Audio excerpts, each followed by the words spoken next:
இந்த மோர் குழம்போடு சேர்த்து சாப்பிட்டு பாருங்கள், அவ்வளோ ஒரு டேஸ்ட்டாக இருக்குங்க. மோர் தான் எடுத்து செய்யணும், தயிரில் செய்யக்கூடாதுங்க.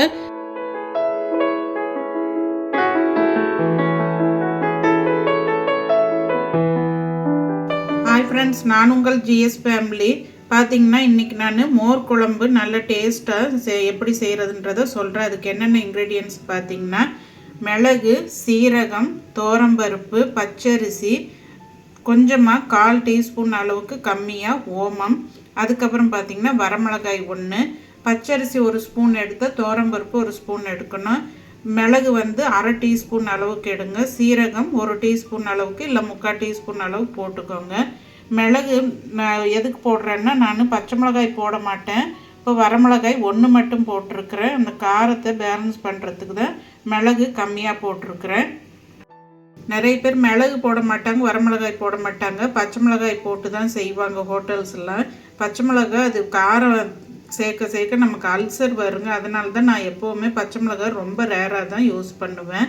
அதுக்கப்புறம் சின்ன வெங்காயம் நம்ம விருப்பத்துக்கு தகுந்த மாதிரி, நம்ம குழம்போட அளவுக்கு தகுந்த மாதிரி நான் சொன்ன இந்த பருப்பு, அரிசி, இந்த மிளகு, சீரகம், ஓமம் எல்லாமே உங்களுடைய குழம்புக்கு தகுந்த மாதிரி நீங்கள் இன்க்ரீஸ் பண்ணிக்கோங்க. நான் சொன்ன அளவை விட நான் இப்போ ஒரு 4 பேருக்கு செய்கிற அளவுக்கு சொல்கிறேங்க. அதுக்கடுத்து பார்த்திங்கன்னா சின்ன வெங்காயம், அதுக்கப்புறம் தக்காளி சின்ன சைஸ் தக்காளி ஒரு லெமன் சைஸ் எடுத்துருக்குறேன். அது பார்த்திங்கன்னா பாதி அரைக்க போட்டுருவேன், இதை நான் தாளிக்க போட்டுருவேன். கருவேப்பிலை, நிறைய பேர் தக்காளிலாம் போட மாட்டாங்க, நான் போட்டு செய்வேங்க. வெள்ளை பூசணி, வெண்டைக்காய் இதெல்லாம் போடலாங்க, நல்லாயிருக்கும் டேஸ்ட்டு. அப்புறம் மஞ்சத்தூள், தயிர் நான் இப்போ மோரை அடித்து எடுத்துக்குவேங்க, எவ்வளோ வேணுமோ அந்த அளவுக்கு எடுத்துக்குவேன். பெருங்காயத்தூள், அப்புறம் தேங்காய் எண்ணெயில் தான் நான் செய்வேன் இதை. இப்போ ஃபஸ்ட்டு நம்ம இதை சின்ன மிக்சி ஜாரில் போட்டு அடிச்சுக்கோங்க, அப்போ தான் நல்லா நைஸ் ஆகும். முதல்ல குழம்பு செய்கிறதுக்கு முன்னாடி நீங்கள் அரிசி ஊற போடும்போது இதையும் ஊற போட்டுக்கிட்டிங்கன்னா ஊறிடும். அப்போ இதை அரைச்சிட்டு அதுக்கப்புறம் வெங்காயம் தக்காளி போட்டுக்கோங்க. அதுக்கப்புறம் அடித்து வச்ச மோரில் போட்டு ஒரு மிக்ஸ் பண்ணிக்கோங்க. வாங்க எப்படி செய்கிறதுன்றதை பார்ப்போம். இதுக்கு உருளைக்கிழங்கு நான் ஏற்கனவே லெமன் ரைஸ் கூட போட்டிருப்பேன். அந்த மாதிரி மெத்தடில் உருளைக்கிழங்கு செய்யும்போது ரொம்ப நல்லாயிருக்கும். இல்லை எக்கு செய்கிறதுனால ஒன்றும் பிரச்சனை இல்லைங்க. முட்டை கிரேவி போட்டிருந்தேன் இல்லைங்க, அந்த மாதிரி போட்டுக்கலாம். இல்லை சேனக்கிழங்கோ அந்த மாதிரி துவையல் ஐட்டங்களோ எல்லாமே இதுக்கு மேட்ச் ஆகும். இந்த குழம்புக்கு ரொம்ப டேஸ்ட்டாக இருக்குங்க. வாங்க எப்படி செய்கிறதுன்றதை பார்ப்போம். இப்போ பார்த்திங்கன்னா நம்ம இதையெல்லாம் போட்டு அரைச்சிக்கலாம். தண்ணி நிறைய ஊற்றிருந்திங்கன்னா கொஞ்சம் வடிச்சிட்டு கூட அரைச்சிக்கலாம். இப்போ நான் இதோட சின்ன ஜாருன்றதுனால இதிலே போட்டுக்கிறேன். பார்த்திங்கன்னா வெங்காயம்லாம் நம்மளுக்கு அரிய வேண்டியதில்லை, நாம் சின்ன சின்னதாக தான் எடுத்துருக்குறோம். 2வது அரைக்க போகிறோம், அதனால் நாம் அப்படியே போட்டுக்கலாம். மோர் அடித்ததுக்கப்புறமா இல்லை இதுலேயே மஞ்சத்தூள் எல்லாமே போட்டுக்கலாம். பெருங்காயம் ஆயிலில் தாளிச்சுக்கோங்க. இது ரொம்ப சிம்பிளாக சீக்கிரம் செஞ்சிடலாங்க. மோர் அடிக்கிற டைம் ஒன்று தான். 2வது பார்த்திங்கன்னா தயிர் அதிகமாக இருக்குது, செலவாகலாம் மழை நேரம்னா, இந்த மாதிரி மோர் குழம்பு வச்சு கொடுக்கும்போது குழந்தைங்களுக்கு சளியும் பிடிக்காது. ரொம்ப சிம்பிளானது, காய் இல்லைனாலும் நீங்கள் இந்த மாதிரி செஞ்சுக்கலாம். இப்போ நாம் இந்த தக்காளி கருவேப்பிலை மட்டும் வதக்கிறதுக்கு வச்சுட்டு இதையும் பண்ணிடலாம். இப்போ அரைச்சிட்டு வந்துடலாங்க. இதை இந்த மாதிரி சின்ன ஜாரில் போட்டுக்கிட்டிங்கன்னா உங்களுக்கு நல்லாவே நைஸாக அரைப்பட்டுரும். தண்ணியெல்லாம் வேண்டியது இல்லைங்க, இதில் இருக்க தண்ணியே போதும். பாருங்கள், அரைச்சிட்டு வந்தாச்சு. இந்த பக்குவத்தில் தான் அரைக்கணும், அதாவது ரொம்ப நைஸாகவும் இருக்கக்கூடாது, ரவைக்கு அடுத்த பதத்தில் அரைச்சிக்கணும். இந்த அளவுக்கு பாருங்கள், ரொம்ப குருணியாகவும் இருக்கக்கூடாது, நல்லா இருக்காது சாப்பிடும்போது. இது அரைக்கும் போதே உங்களுக்கு வாசனை நல்லா இருக்குங்க, டேஸ்ட்டும். அதுவும் இது ஹோட்டல்ஸில் பார்த்திங்கன்னா எல்லோ கலரில் வரும், நிறைய வீட்டுங்கள்லேயும் எல்லோ கலரில் தான் வைப்பாங்க. அதுக்கு காரணம் நம்ம வரமிளகாய் தக்காளி கூட போடுறதுனால நம்மளுக்கு இந்த கலர் சேஞ்ச் ஆனால் பரவாயில்லைங்க. பச்சை மிளகாய் சேர்க்கும்போது அல்சர் ப்ராப்ளம் வருங்க, ரொம்ப ரேராக தான் நாங்கள் யூஸ் பண்ணுவோம். வரமிளகாய் தான் தேங்காய் சட்னி எல்லாத்துக்குமே யூஸ் பண்ணுவோம், நல்லாயிருக்கும் அது டேஸ்ட்டு. ட்ரை பண்ணி பாருங்கள் இந்த மெத்தடில். டேஸ்ட்டு உங்களுக்கு பச்சை மிளகாய் போடுறத விட இந்த வரமிளகாய் போடும்போது கொஞ்சமாக அந்த ஓமம் போட்டு அரைக்கும்போது நல்லாவே அந்த டிஃப்ரெண்ட் தெரியுங்க. இந்த ஹோட்டலில் வைக்கிறது மற்ற இடங்களில் வைக்கிறத விட இது டேஸ்ட்டு நல்லாவே இருக்கும். ஒரு முறை ட்ரை பண்ணி பாருங்கள் இந்த மெத்தடில். இப்போ நாம் மோர் அடிச்சுட்டு வந்துடலாங்க. இப்போ மோர் அடித்து எடுத்துக்கலாங்க. நாங்கள் குடிக்கிறதுக்கும் சேர்த்து அடிக்க போகிறேன். உங்களுக்கு எவ்வளோ அளவு வேணுமோ அந்த அளவுக்கு எடுத்துக்கோங்க. தண்ணி ஊற்றி அடிச்சிங்கன்னா இதில் வெண்ணெய் வந்தாலும் தனியாக எடுத்துக்கலாம். எனக்கு தயிர் அதிகமானதுனால சரி கிளைமேட் சில்லுன்னு இருக்குன்னு இந்த குழம்பு வைக்கலான்ட்டுங்க, வேஸ்ட்டு பண்ண வேண்டான்ட்டு. இது வெயில் காலமாக இருந்தால் நம்ம வத்தல்கள் வைக்கிறது, கொத்தவரங்காய், மோர் மிளகாய்க்கு யூஸ் பண்ணிக்கலாம். போதுங்க. இந்த அளவுக்கு எடுத்துருக்குறேன். இப்போ இதில் நாம் தண்ணி விட்டு அடிச்சுக்கலாம். இது குடிக்கிறதுக்கு எடுத்துக்கிட்டு மீதியை குழம்புக்கு எடுத்துக்கலாம். பாருங்கள், அடிச்சிட்டு வந்தாச்சு. இந்த வெண்ணெய் மாதிரி மேலே மிதங்குது பாருங்கள். இதை எடுத்துட்டு நாம் இன்னும் கொஞ்சம் தண்ணி விட்டு அரைச்சிக்கலாம். இந்த தண்ணியாக இருக்கிறதுனால தான் இந்த நம்ம அரைச்சி வச்சதை போடும்போது அது பேலன்ஸ் ஆகிட்டு நல்லாயிருக்கும் நம்மளுக்கு டேஸ்ட்டு. இந்த மாதிரி அடிக்கும்போது நம்மளுக்கு இது பசும்பால்ன்றதுனால இந்த அளவுக்கு நம்மளுக்கு வெண்ணெய் வருதுங்க. இதை எடுத்து தனியாக நாம் எடுத்து ஸ்டோர் பண்ணிக்கிட்டு அதுக்கப்புறம் நாம் மோர் குடிக்கிறதுக்கு எடுத்துக்கலாங்க. பாருங்கள், அரைச்சி வச்சதை ஒரு பாத்திரத்தில் மாற்றிட்டு மிக்ஸ் பண்ணிவிட்டு தான் நீங்கள் தாளிச்சு விடணும். அப்படியே போட்டிங்கன்னா உங்களுக்கு உப்போ இல்லை எந்த அளவுக்கு வேணுமோ தெரியாது.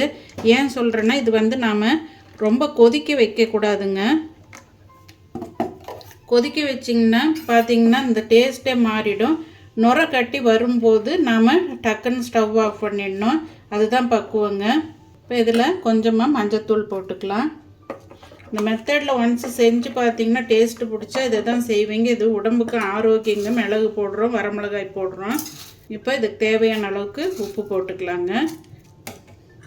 தண்ணி இன்னும் கொஞ்சம் வேணும்னாலும் நீங்கள் மிக்சியை இந்த பருப்பு வகையெல்லாம் அரைச்சோம் இல்லைங்களா, தண்ணியும் ஊற்றுறதுனால ஊற்றிக்கலாம். இப்போ நாம் இதை தாளிச்சு விட்டுடலாங்க.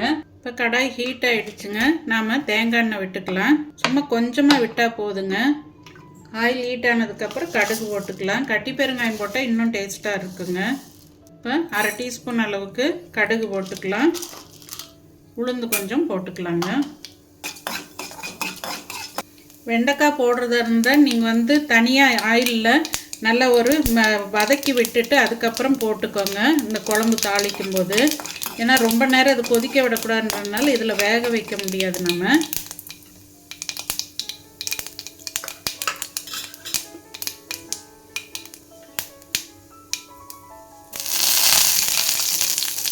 பெருங்காயத்தூள் போட்டாச்சுங்க.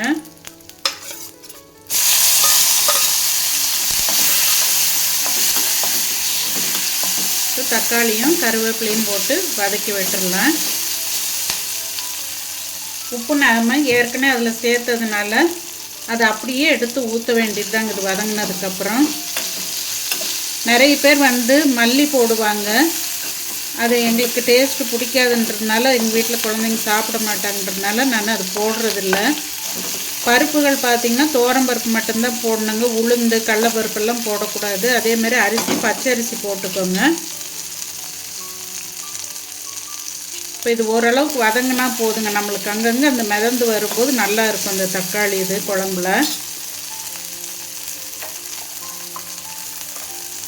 நீங்கள் கொஞ்சம் போல் தயிர் ஒரு டம்ளர் இருந்தால் கூட போதுங்க. நல்லா தண்ணியை அடித்து மோராக எடுத்து இந்த ஒரு பருப்பு வகையில் அரைச்சி போட்டிங்கன்னா அவ்வளோ நல்லா இருக்குங்க. நாம் விட்டுக்கலாம்.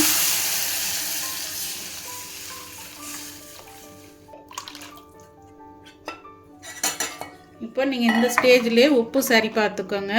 அப்படி இல்லைன்னா ஃபைனலாக கூட சேர்த்துக்கலாங்க. காரம் பத்தலைன்னா நீங்கள் தாளிக்கும் போது வரமிளகாய் கிள்ளி போட்டுக்கோங்க. அரைச்சதுக்கப்புறம் நீங்கள் மறுபடியும் அரைக்க முடியாது. அதனால் வரமிளகாய் கிள்ளி போட்டுக்கிட்டிங்கன்னா அந்த காரம் பேலன்ஸ் ஆகிக்கும். இப்போ இது நுரை கட்டி வரட்டுங்க.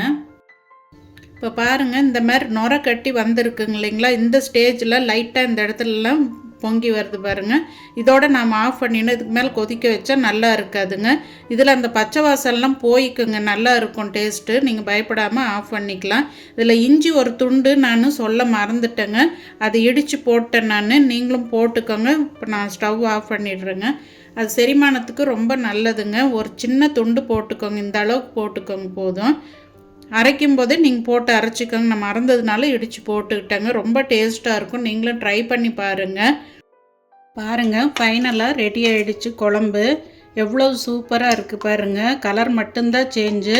அந்த குழம்பை விட இந்த குழம்பு ரொம்ப டேஸ்ட்டாக இருக்குங்க. ஒரு முறை ட்ரை பண்ணி பாருங்கள்.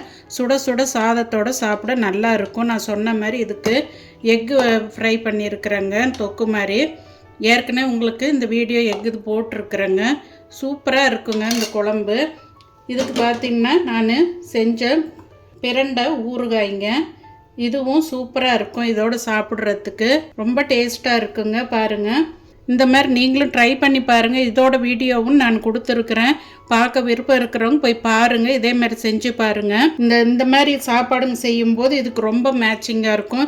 இந்த ஊறுகாய் பார்த்திங்கன்னா ரசம் சாப்பாடு, அப்புறம் பாசிப்பருப்பு வச்சு மைல்டாக குழம்பு வைப்பேன் பாருங்கள், அதுக்கு எல்லாத்துக்குமே, தயிர் சாப்பாடுக்கு எல்லாத்துக்குமே இது மேட்ச் ஆகும். இப்போ நான் இன்றைக்கி முட்டை செஞ்சதுனால இந்த சாப்பாடு தான் மோர் குழம்புக்கு இந்த காய் தான் மேட்சிங்காக இருக்குங்க. பார்த்திங்கன்னா அவ்வளோ ஒரு வாசனையாக இருக்குங்க. அந்த பெருங்காயம், இஞ்சியோட வாசம் எல்லாம் சேர்ந்து நம்ம சின்ன வெங்காயம் அரைச்சி போடுறோம் இல்லைங்களா, அதுவும் சேர்த்து மணமாக இருக்குங்க. நல்ல சீரகம், ஓமம் எல்லாம் சேர்த்து. நான் ஃபுல் வீடியோ லிங்க் கொடுத்துருக்குறேன். இதுக்கு இந்த முட்டை இதோட உருளைக்கிழங்கு எல்லாமே மேட்ச் ஆகுங்க. இந்த ஃப்ரை பண்ணுறது சேப்பங்கிழங்கு, சேனக்கிழங்கு அந்த மாதிரி ஐட்டங்களும் நல்லாயிருக்கும். இந்த ஊறுகாயும் இதுக்கு நல்லா இருக்கும். இந்த ஊறுகாய் அவ்வளோ சீக்கிரம் கெட்டு போகாதுங்க. இந்த மோர் குழம்போடு சேர்த்து சாப்பிட்டு பாருங்கள், அவ்வளோ ஒரு டேஸ்ட்டாக இருக்குங்க. உங்களுக்கு கலர் மட்டும்தான் டிஃப்ரெண்ட் நான் சொன்ன மாதிரி. இந்த முட்டை தொக்கும் ட்ரை பண்ணி பாருங்கள், ரொம்ப நல்லா இருக்குங்க. இந்த மாதிரி இதுக்கு மோர் தான் எடுத்து செய்யணும், தயிரில் செய்யக்கூடாதுங்க. மிச்ச மோர் நாங்கள் மசாலா மோர் குடிக்கிறதுக்கு யூஸ் பண்ணிக்குவோம். இதே மாதிரி நீங்களும் ட்ரை பண்ணி பார்த்துட்டு எப்படி வந்ததுன்றது சொல்லுங்கள். அடுத்த ஒரு வீடியோவில் பார்ப்போம். சப்ஸ்கிரைப் பண்ணாதவங்க சப்ஸ்கிரைப் பண்ணுங்கள், லைக் பண்ணுங்கள், ஷேர் பண்ணுங்கள். என்னுடைய வீடியோஸ் பிடிச்சிருக்கான்றது கமெண்ட் பாக்ஸில் கமெண்ட் பண்ணுங்கள். ஓகே ஃப்ரெண்ட்ஸ், அடுத்த ஒரு வீடியோவில் பார்ப்போம். பாய்.